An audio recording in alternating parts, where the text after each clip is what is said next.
Celia es secretaria, fundadora y jugadora del club de fútbol femenino Frida, una mujer que forma parte de ese porcentaje mínimo de directivas en este deporte.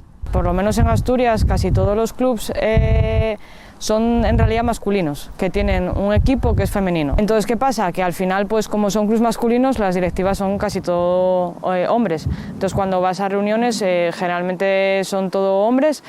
Ahora, afortunadamente, tenemos una vicepresidenta en la Federación Asturiana que es mujer, pero aún así, el 90-95% son hombres. Y en equipos masculinos, dice Gemma, lateral del Real Oviedo femenino, que pide además más financiación y cobertura mediática. Ya no pedimos la visibilidad que tienen los chicos, pero simplemente pues que ahora mismo Primera División sí que se puede ver, pero pues Segunda División, bueno, lo que es Primera Ref ahora mismo y Segunda Ref, pues no tenemos la tele para seguirnos y así, entonces es como más difícil todo seguirnos, tienen que venir al campo a vernos, que sí, que también está bien, pero pues hay gente que nos sigue desde lejos y no nos puede ver. Campos en los que Mara lleva tocando balón desde los 4 años, ahora con 14 es la única chica del club Juventud Estadio, donde reconoce afortunadamente nunca ha sufrido la palabra machismo.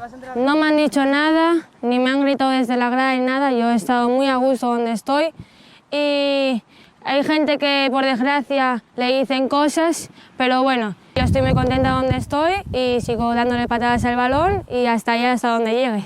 3 mujeres que representan la garra y el talento de ellas en el mundo del balón.